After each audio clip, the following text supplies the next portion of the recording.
us from, he was 40 miles away, and he said, you know, we're seeing something moving up in the mountain. This is at night.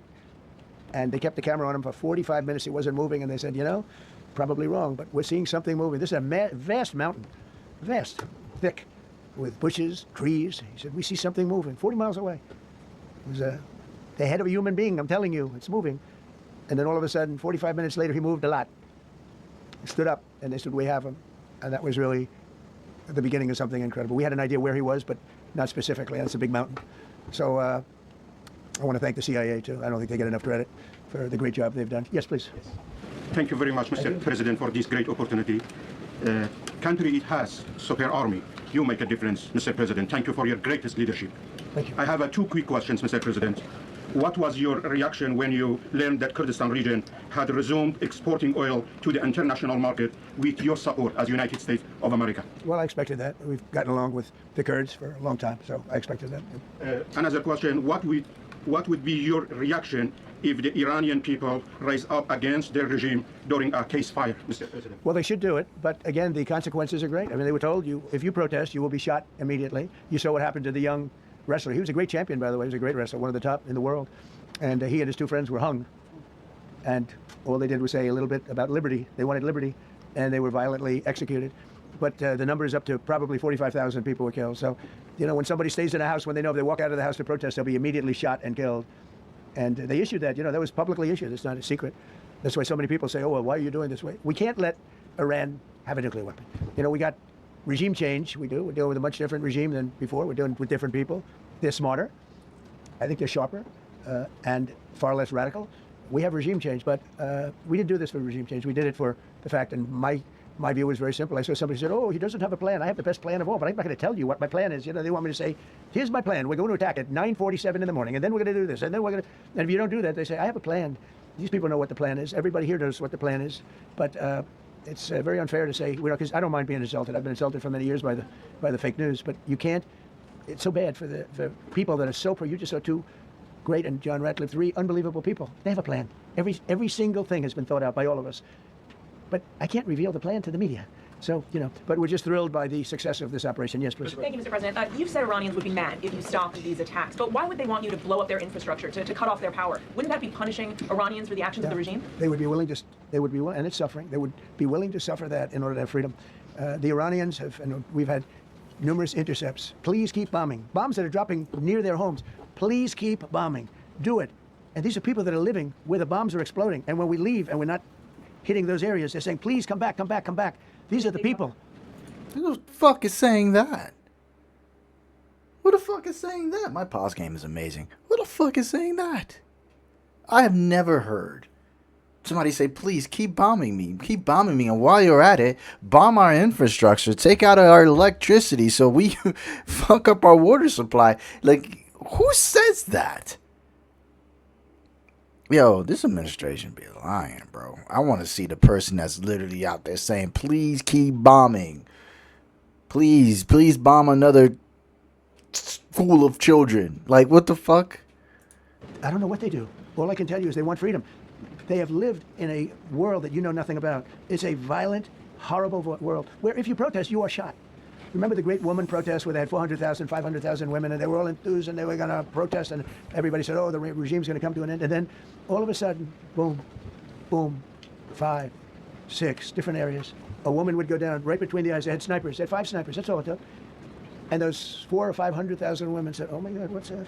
Oh, look over there. What's that? A woman shot right between the eyes. And after 5 or 6 of them go down, then you start hearing the purr through the vast number of people. And then they said, oh my God, who would do that? And they're incredible people, but they've lived so horribly. They've lived so horribly. You know, Iran was a great country if you go back 25 years ago or so. The Persian people, they're incredible, smart, brilliant actually. And I know so many, I know coming from New York, originally I know so many people from Iran. They're incredible people, incredible energy and very, very brilliant people. But when you're standing in a group and protesting and you have a woman, in the case of the woman, remember the Great Woman March, everybody was like, oh, this is the end of the country. And then snipers selectively picked. Every single one was shot right between the eyes from a long distance. They were on top of buildings. Nobody even knew where they were, where they coming from. This wasn't like a machine gun, which is also very bad. They've done that too. They did that recently. This was snipers sitting on the top of buildings, aiming and hitting women. And when they see people go down and all of a sudden there's a riot in the reverse direction, and they never came out again. And a lot of the news doesn't talk about that. They talk about, oh, women's rights. You want to see women's rights? You're not going to see it there. It's amazing when I see some of the stupid people like AOC plus 3, all that group. They talk about, oh, freedom for Iran. They don't tell you the real facts. Women, men, gays. How about gays for Iran? They kill the gays. They throw them off buildings. So I wonder what's going on. I think he's talking. Yeah. Jesus. only say this. They want us to keep bombing, even if it jeopardizes, because their life is in much greater danger. They want freedom for Iran, but it's very hard for them to protest. I actually tell them, I said, don't go out. I fully understand. Nobody in this room would go out. I don't think there's any, because frankly, it's not a question of bravery. We're all brave, right? You're brave, I'm brave, we're all brave. But we're also intelligent.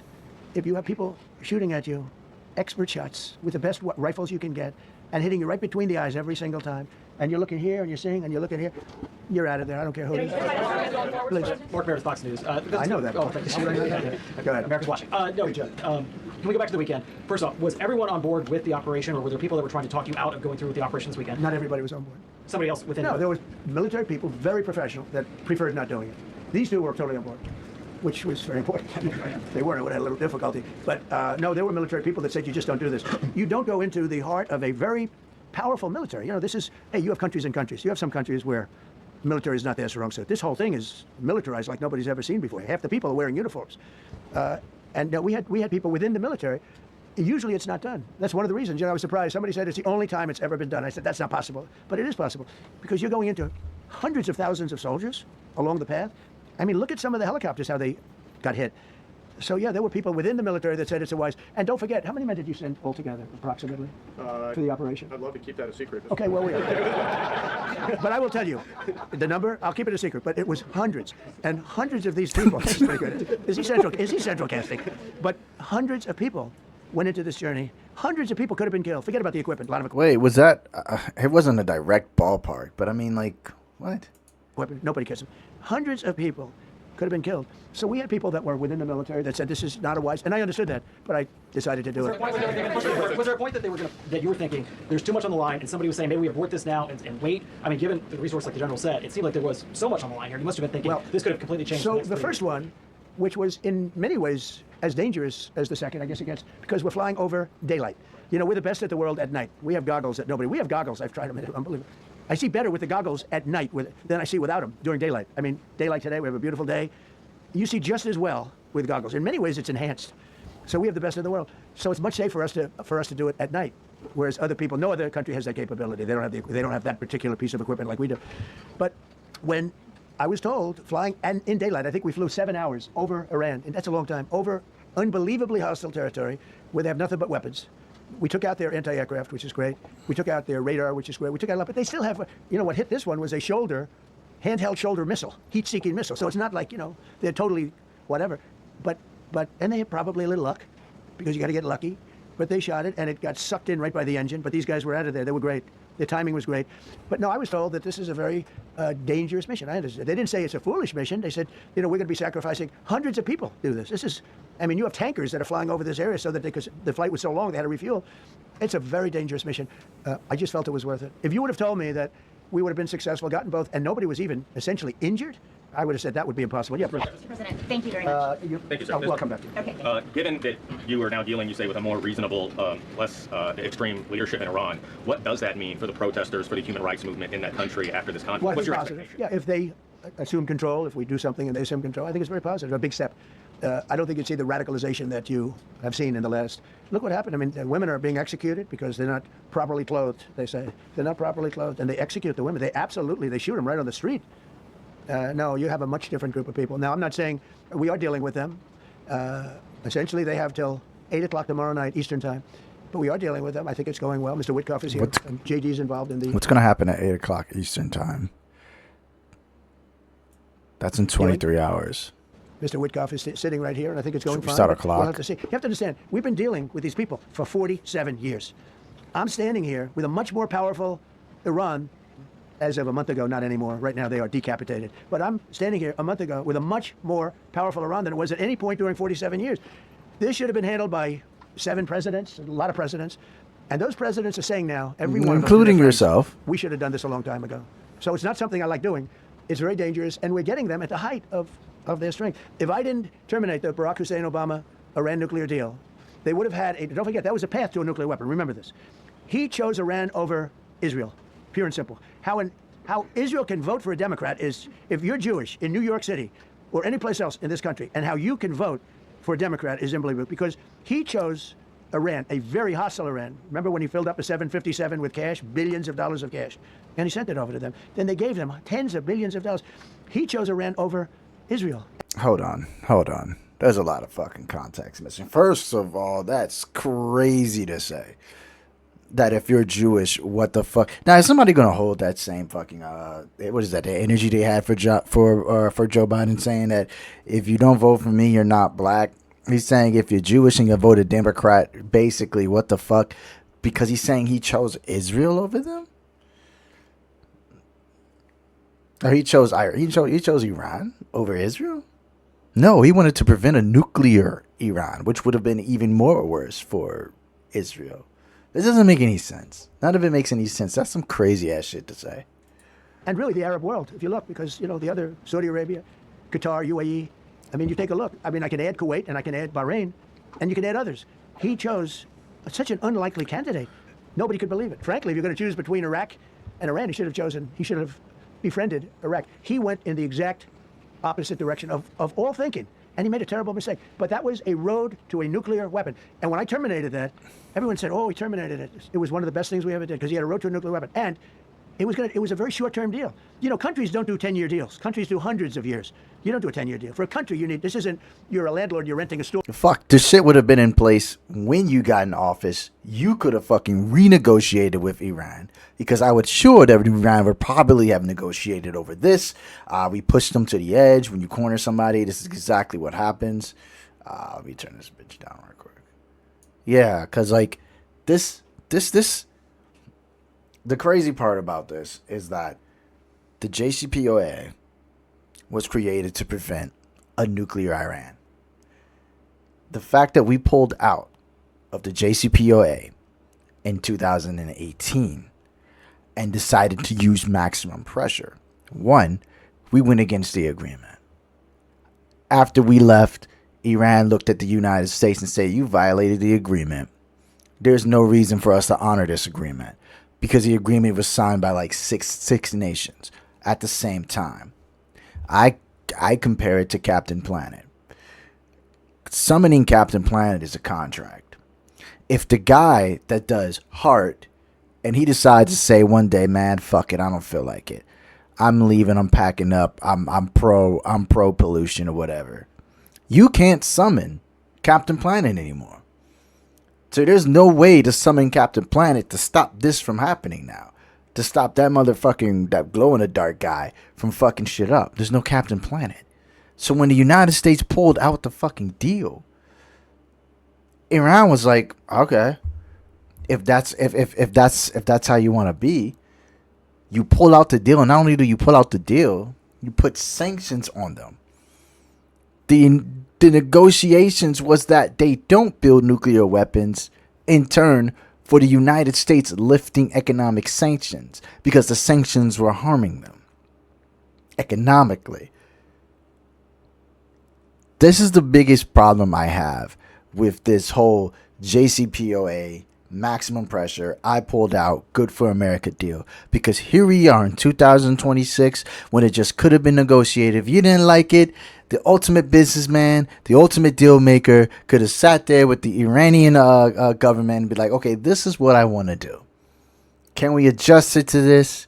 Can we do it to that? You could have invited everybody else who was also in that treaty. UK, Germany, Russia, China, everybody else, France. You could have done that. But you decided, no, I'm just going to pull the fuck out. Because I'm a fucking imbecile. I'm a fucking idiot. I'm a dope for a fucking president. You're not going to convince me he didn't know what he was doing. He knew damn well that pulling out of Iran will cause this moment right now.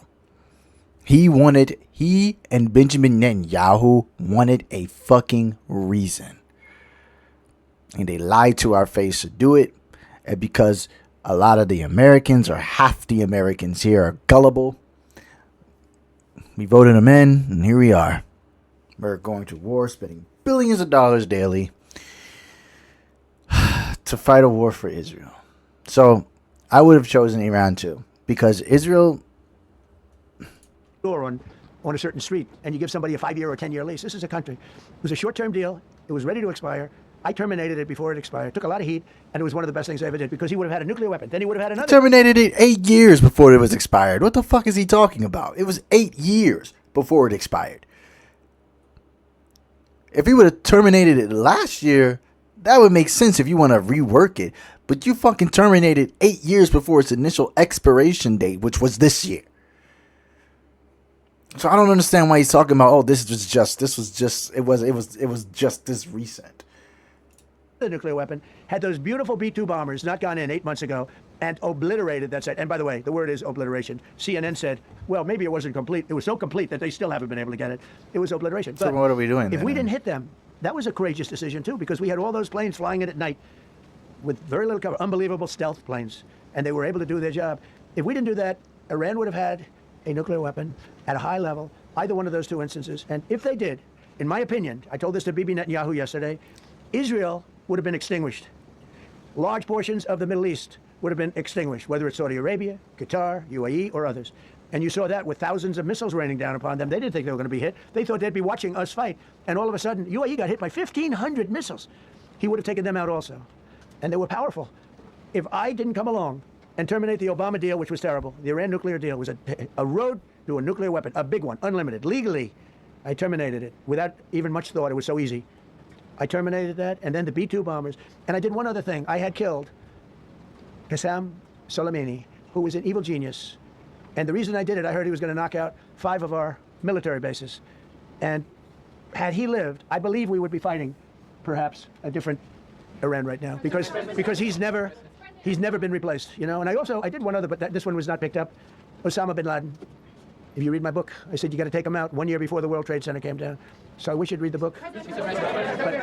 But you, as a president, to be a good president, I believe you have to have good instincts. And a lot of this is instinct. Yeah, please. Thank you so much for taking my question. Mr. President, last week you suggested that Europe should take a lead on reopening the Strait of Hormuz. Has circumstances changed now that you're issuing a direct 48-hour ultimatum? And secondly, would a new ceasefire include Israel, or would it just be between Iran and the I can't talk about ceasefire, but I can tell you that we have a active, willing participant on the other side. They would like to be able to make a deal. I can't say any more than that.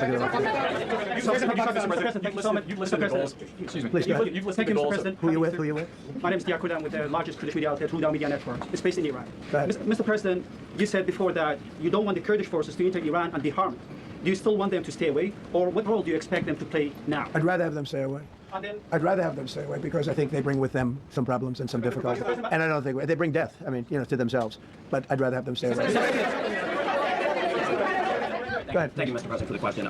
Deliberate attacks on civilian infrastructure violate the Geneva Conventions and international law. Who are you with? I'm with the New York Times. Zolan from the New York Times. Are you failing? Are you concerned? Circulation way down at the New York Times. Are What's you going on concerned that your threat to bomb power plants and bridges amount to No, a crime? No. I hope I don't have to do it.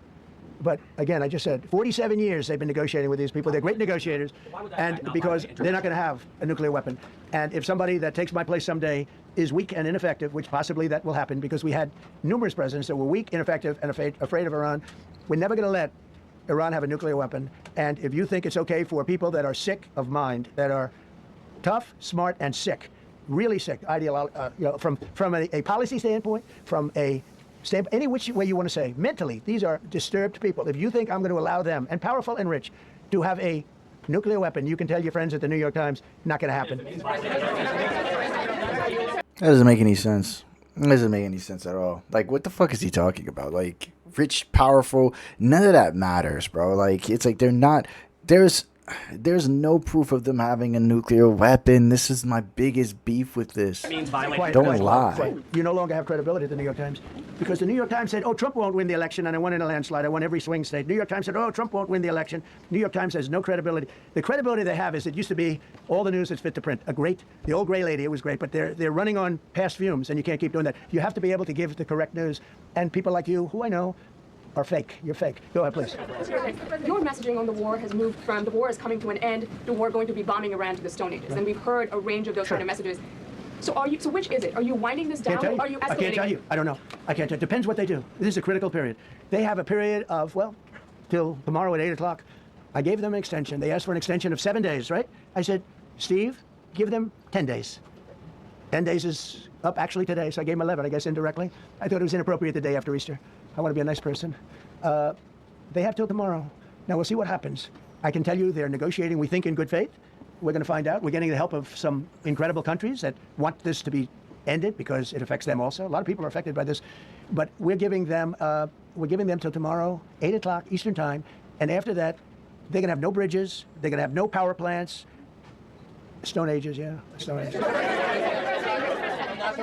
CNN fake news. Are you willing to make a deal that does not include reopening the Strait of Hormuz, or is that now a top priority? I would say it's a very big priority because, see, that's one thing that's a little different than other things. We can bomb the hell out of them. We can knock them out for a loop.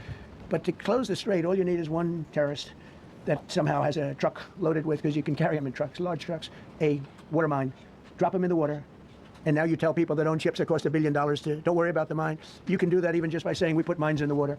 So it's not like the rest. We can knock out their military. We already have. We've knocked out their Navy. We've knocked out their Air Force completely. We've knocked out 158 ships in 3 days. We've knocked out even their mine droppers. They don't have any mine droppers anymore, but they put them on other boats, and they could drop them. I'm not even sure they have any mines yet, by the way. I'm not sure. I'm personally, they say there might be 8. I don't know. I think there might be none. Because they're very good bullshit artists. That's why for 47 years they've been bullshitting other presidents, and they haven't done the job. And people are living in hell. You live in that country, they're living in hell. No, I think that 47 years of this stuff is long enough. They're at the weakest point they've ever been. They have no Navy, they have no Air Force, they have no anti-aircraft weaponry, they have no radar, they have no communication. In fact, the biggest problem we have in our negotiation is that they can't communicate. I said to Steve, what are they saying? Sir, they can't communicate. They have no method of communication. So we're communicating like they used to communicate 2,000 years ago with children, bringing a note back and forth. They have no communication. But all I want to see is I want to have a safe world, and you're not going to have a safe world. Israel will be gone, the Middle East will be gone, and then they're coming for Europe. And I have to tell you, I'm very disappointed in NATO, very. I think that NATO, I think it's a mark on NATO that will never disappear in my mind. You know, they're coming to see me on Wednesday, they're going to say, oh, we'll do this, we'll do that. Now they all of a sudden want to send things, you know. But they said it loud and clear at the beginning. When I spoke to UK of all, I would have said they would have been the first because they're the oldest. And I said, yeah, I'd love to have a little help.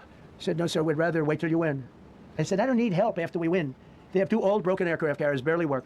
I said, I guess we can use them. Who the hell knows? I called the general. He didn't even want to. He said, we don't really need them. We got the SS Abraham Lincoln, sir. We don't need them.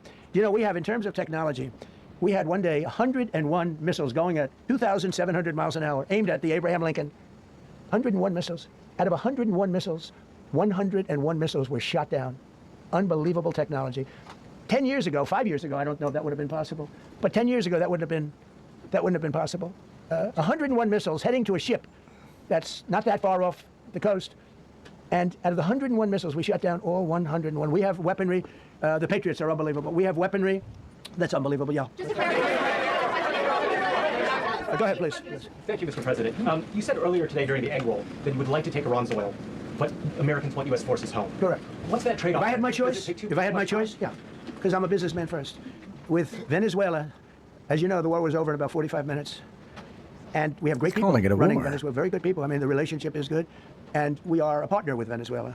And we've taken hundreds of millions of barrels, hundreds of millions. Over 100 million barrels already is in Houston, refined and out. And paid for that war many, many times over, many times. You know, the old days, to the victim. Okay, you know that. To the winner belong the spoils, go the spoils. And I've said, why don't we use it? To the victor, go the spoils. And we don't have that. We haven't had that in this country probably in 100 years, because even the Second World War, you look at the Second World War, we didn't have it with the Second World War. We helped rebuild all those countries. We rebuilt Germany. How about Germany telling us that, well, it's not their war. We had nothing to do with it. They wanted me to go and tell them everything I was doing. We didn't know anything about it. Well, if I would have told them, they would have leaked it, and we wouldn't have been nearly as successful, possibly, right? But to the victor belong the spoils. So we haven't heard that in, I think, maybe hundreds of years. Now with Venezuela, and just so you understand, the people of Venezuela, they say if I ran for president of Venezuela, I'm polling higher than anybody has ever polled in Venezuela. So after I'm finished with this, I can go to Venezuela. I will quickly learn Spanish. It won't take too long. I'm good at language. And I will go to Venezuela. I'm going to run for president. But we're very happy with the president-elect that we have right now, the people that are running it. If you remember Bush with Iraq, they fired the generals, they fired the police, they fired the people that worked in there, equivalent of the White House. They fired everybody. And you know what they had? They had a mess. And you know what happened? ISIS formed. Those generals and those soldiers got together. The police got together. They all got together. They formed ISIS. Not going to happen with us. So Venezuela has been an incredible situation. We went in. We were very successful. Military power like nobody's ever seen. The general, Venezuelan general said, I was on that site. I said, I've never seen ferocity like that. I've been doing this for 40 years. He said, I've never seen it. They hit us from 17 different, they were all set. They saw that big, beautiful aircraft carrier, the Ford in that case, and planes were pouring off it at 1 o'clock in the morning. So typically when you see that late at night, you know you could be in trouble, right? And we were all ready. They had their equipment. It was Russian. And they had Chinese equipment. It was all set. They were going to give us a fight. He said, and then they came. And they came at speeds like we've never seen. And they came at 17 different angles. The general and his people, that was a lot of angles. They hit him from every angle. He said, we knew it was over in 3 minutes. We were waiting for him. Their equipment didn't work. And there's a reason it didn't work. Someday we'll explain that to people. They pressed the button. Nothing happened. They pressed it again and again. Nothing happened. And he said, we knew this whole thing was over in 3 minutes. We've never seen any, he used the word ferocity. The ferocity of these planes from 17 different angles, and it was over. They went inside, and remember, that was on a military base with thousands of soldiers. And those soldiers looked and they said, get the hell out of here. Thousands. We didn't have thousands. We had like 200 people. So we have a great military. And I'll tell you what, somehow this rescue captured the world's attention, more so than normally. You're talking about 2 people. But this rescue captured the world's attention. But we did it in Venezuela. That was amazing. And now we have a very bad man in prison and going to trial. I mean, he released, aside from the drugs, which he was terrible, Maduro released hundreds of thousands of people from jails into our country. Drug dealers, murderers, the worst people in the world were released into our country because we had a stupid president who probably didn't know. And we had a border czar who never went to the border and never once called our great Border Patrol agents, right? Not once, Kamala. She never called the Border Patrol. She never said, how we doing? I used to call the Border Patrol guys every day. You can ask them, Paul, ask any one of them. Brandon, ask him. Quick fact check. Kamala Harris was not the border czar. The Homeland Security, the Department of Homeland Security were acting as the border czar per instruction of the President of the United States.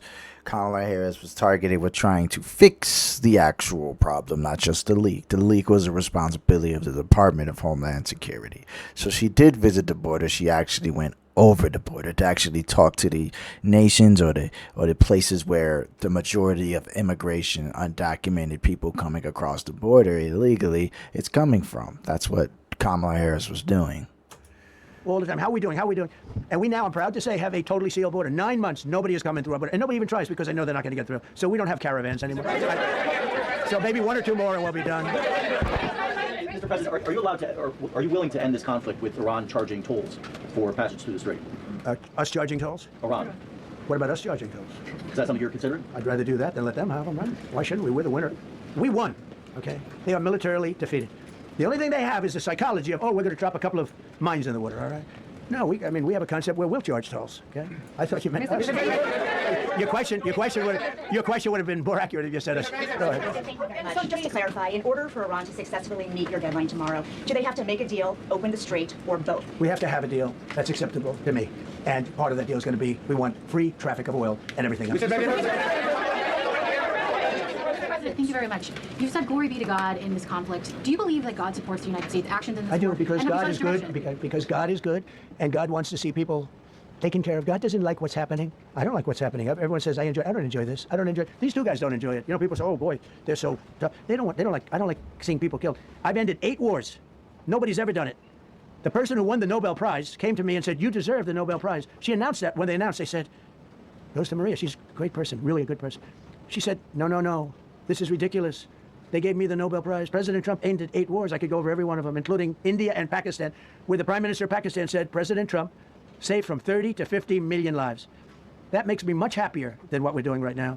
That makes me much happier. We have 1 more to end. I wonder what the Prime Minister of India, if they have a Prime Minister, they said that he had absolutely 0 to do with the actual, de-escalation of that war. But we're not going to talk about that, right? The majority of these wars that he's saying, these conflicts that he stopped, he didn't really stop. He just got on the phone and told everybody to be nice. And they weren't even at active war. They were just kicking and screaming and threatening each other. Stopping an active conflict would be like you're getting into the middle of people who are actively trying to kill each other and you're saying, guys, stop it. That's not what happened. And by the way, President, you called yesterday in your Truth Social, you called the Iranians crazy bastards. True. What is your response to critics who say that? I don't care about critics. What is your response to critics who say that it is your mental health that should perhaps be examined as this war continues? I haven't heard that. But if that's the case, you're going to have more people like me, because our country was being ripped off on trade, on everything, for many years until I came along. So if that's the case, you're going to have more people. Dasha, go ahead. Gotcha. You said that very little is off limits in Iran as far as targeting, Yeah. including power plants, bridges, you've mentioned those. Very little is off limits. Are there certain kinds of civilian targets, though? I'm thinking schools I don't want or to tell you hospitals that. you I don't want would to say tell you is that. off- We have a plan because of the power of our military, where every bridge in Iran will be decimated by 12 o'clock tomorrow night. Where every power. This is exactly what Israel has done to Palestine and in Gaza. And if this government is willing to do the same thing and use the same playbook, there won't be a soul on earth to convince me that Bibi Netanyahu isn't our real shadow president. There's no way. There's no way. The next president is going to have a hard time getting the rest of the nations, these other nations in the UN, to trust us again. And I honestly believe the Republicans, once they lose power at the midterms, should consider getting back on board and thinking about the 25th Amendment. This is not a president that we should allow ourselves to keep calling our president. He should be removed. This is crazy. Power plant in Iran will be out of business, burning, exploding, and never to be used again. I mean, complete demolition by 12 o'clock. And it'll happen over a period of 4 hours if we wanted to. We don't want that to happen. We may even get involved with helping them rebuild their nation. And you know what? If that's the case, the last thing we want to do is start with power plants, which are among the most expensive thing, and bridges. You saw the bridge. The bridge went. We were very close to a deal. And then I got a call from Mr. Witkoff, Mr. Kushner, and JD saying, I think they're breaking the deal. I said, tell them that's okay. Don't worry about it. But tell them to look out their window and watch. And within 45 minutes, I gave the order to knock out the biggest bridge. I gave the order to knock out the biggest bridge in, I believe, the Middle East, but the biggest bridge in Iran. And within 10 minutes after I gave that order, that bridge was over. So do I want to do that? No. Do I want to destroy their infrastructure? No. It will take them 100 years to rebuild. Right now, if we left today, it would take them 20 years to rebuild their country, and it would never be as good as it was. And the only way they're going to be able to rebuild their country is to utilize the genius of the United States of America. You voiced your displeasure with NATO in the past. Is there a danger to the U.S. not being the de facto of the leader of the alliance, and then other powers within the alliance, and then getting the decision making when it comes to wars and nuclear weapons? No, it's not a danger. NATO's, look, we went to NATO. I didn't ask very strongly. I just said, hey, if you want to help, right? No, we will not help. I said, that's all right. You don't want to help? Because I've always said NATO's a paper tiger. See, NATO's a paper tiger. Putin's not afraid of NATO. Putin's afraid of us, very afraid of us. And he's explained it to me a lot of times. I got to know him very well. I know him very well. NATO's a paper tiger. NATO is us. And when we needed them, but we didn't need them, by the way. We didn't need them, obviously, because they haven't helped at all. Just the opposite. They've actually gone out of their way not to help. They didn't even want to give us landing strips. Think of it. And it's not just NATO. You know who else didn't help us? South Korea didn't help us. You know who else didn't help us? Australia didn't help us. You know who else didn't help us? Japan. We got 50,000 soldiers in Japan. That's funny because a lot of Republicans and conservatives have been arguing with me saying Japan's going to help. But obviously they haven't been helping. And I don't blame a fucking soul. Iran is they are fucking lunatics. They didn't start this war. Why the fuck should they help us finish it? This is Israel and United States versus Iran. Simple as that. If anybody else wants to get involved, by all means, I don't think you should be obligated to do so, though. To protect them from North Korea. We have 45,000 soldiers in South Korea to protect us from Kim Jong-un, who I get along with very well, as you know. Do you notice he said very nice things about me? He used to call See? Joe Biden a mentally retarded person, okay? So wow. Don't tell me about your stuff. Joe Biden, he said he's a mentally retarded person. He was so nasty to Joe Biden. It was terrible. But to me, he likes Trump. And do you notice how nice things are with North Korea? It's very nice. But we have 45,000 people. So Kim Jong-un told Donald Trump, I guess in Korean, that Joe Biden is mentally retarded. He didn't say that. Donald Trump said he was mentally retarded. You know,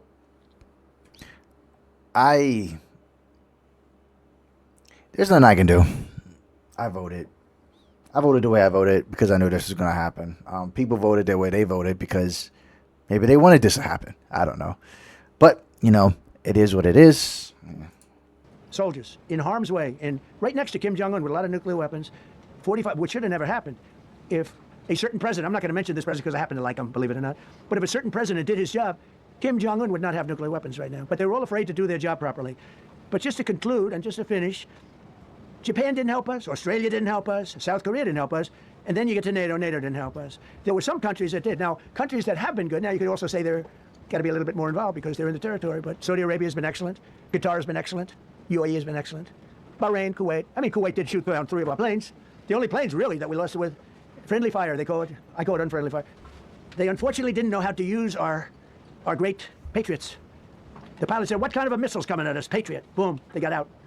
Because they know a Patriot never misses. So they had beautiful Patriots. There were planes heading in their direction. Unfortunately, they decided to shoot those planes. They were our planes. So, no, NATO is a paper tiger. Now, he's coming to see me on Wednesday, as you know. He's a wonderful guy.